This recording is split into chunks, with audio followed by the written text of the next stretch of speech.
Hello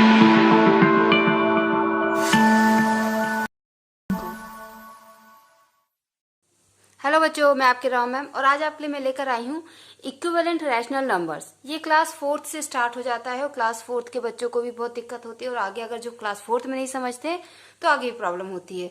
तो आज हम समझेंगे कि इक्विवेलेंट रैशनल नंबर्स क्या होते हैं।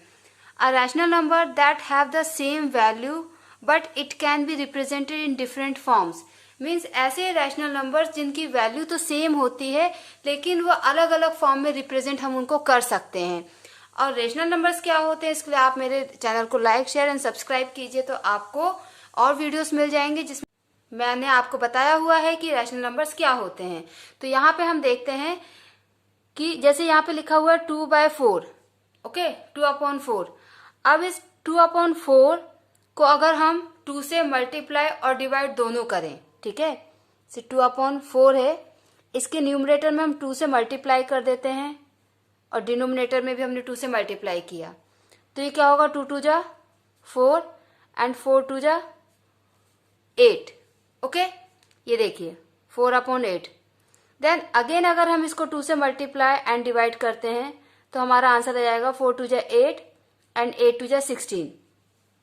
मीन्स इस एग्जाम्पल से मैं आपको ये समझाना चाहती हूँ कि 2/4, 4/8, 8/16, 16/32 ये चारों के चारों इक्विवेलेंट रैशनल नंबर्स हैं एक दूसरे के और अलग अलग फॉर्म में लिखे हुए हैं। ओके, सिमिलरली 1/3, 3/9, 12/36 इनको भी हमने अलग अलग फॉर्म में लिखा हुआ है लेकिन ये इक्विवेलेंट रैशनल नंबर्स हैं। इक्विवेलेंट रैशनल नंबर्स कैसे निकाले जाते हैं? बाय मल्टीप्लाइंग और by dividing the numerator and denominator of a rational number by a common और सेम इंटीजर।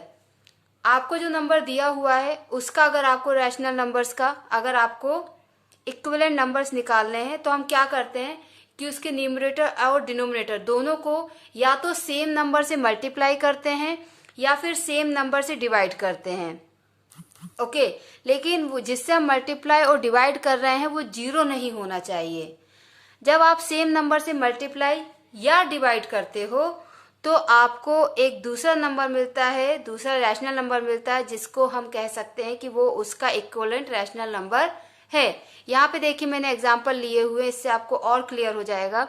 इसे 4/16 है, इसका इक्विवेलेंट नंबर मैं डिवाइड करके और मल्टीप्लाई करके दोनों तरीके से निकाल सकती हूँ। कैसे, देखिए जैसे 4/16 है, इसको आप चाहे तो 2, 3, 4 किसी भी नंबर से, उन्होंने बोला है एनी इंटीजर, ठीक है, किसी भी इंटीजर से, बट वो सेम होना चाहिए। अगर आप 4 में 2 का मल्टीप्लाई कर रहे हैं तो आप 16 में भी 2 का ही करेंगे। डिफरेंट नहीं होना चाहिए कि यहाँ पे आपने 3 से कर दिया और यहाँ 4 से कर दिया। नो, यहाँ और यहाँ जिससे भी आप मल्टीप्लाई कर रहे हो वो नंबर सेम होना चाहिए। ओके, तो ये हमारा कितना आ जाएगा, 8/32।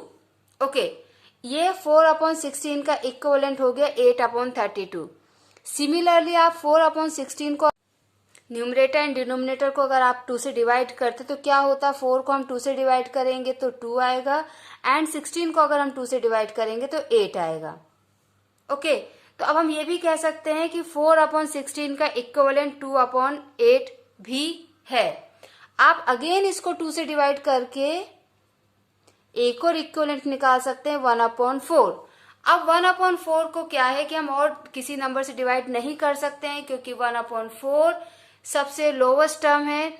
1/4 में 1 और 4 का कॉमन फैक्टर 1 के अलावा और कोई भी नहीं है, इसलिए अब हम इसको और डिवाइड नहीं कर सकते। ओके, और ये जरूरी नहीं है कि आप सिर्फ 2 से ही डिवाइड करो या सिर्फ 2 से ही मल्टीप्लाई करो, आप किसी भी नंबर से मल्टीप्लाई एंड डिवाइड कर सकते हैं। उसके लिए आपको ये पता होना चाहिए कि न्यूमरेटर और डिनोमिनेटर जो हमको दिया हुआ है उसका कॉमन फैक्टर क्या है। ओके, जैसे अब यहाँ पे हमने 1/2 लिया है तो इसमें क्या करेंगे कि 1/2 ऑलरेडी बहुत लोवेस्ट नंबर है तो इसमें डिवाइड करने का तो कोई चांस नहीं है, हम इसको मल्टीप्लाई करके निकाल सकते हैं। जैसे अगर हम इसको 3 से मल्टीप्लाई एंड डिवाइड करें तो हमें दूसरा नंबर क्या मिल जाएगा, 3/6। ओके, तो 1/2 का इक्विवेलेंट हो गया 3/6। आप 1/2 को 5 से भी मल्टीप्लाई कर सकते हैं एंड डिवाइड कर सकते हैं तो आपको मिल जाएगा 5/10। मीन्स 1/2 का इक्विवेलेंट 5/10 भी है। आप 4 से कर दीजिए, 6 से कर दीजिए, और जितने भी आपको इक्विवेलेंट नंबर चाहिए आप मल्टीप्लाई कर करके इक्विवेलेंट नंबर निकाल सकते हैं। यहाँ पे मैंने एक एग्जांपल और लिया है, जैसे 27/81। अब 27 और 81 जो है ये दोनों ही 9 के टेबल में भी आते हैं और 3 के टेबल में भी आते हैं। तो इस केस में आप क्या कर सकते हैं कि 27/81 को 3 और 9 से डिवाइड करके इक्विवेलेंट नंबर निकाल सकते हैं। अगर फर्स्ट केस में हम इसको 3 से डिवाइड करते हैं, न्यूमरेटर एंड डिनोमिनेटर दोनों को, तो हमारा आंसर आ जाएगा 9/27।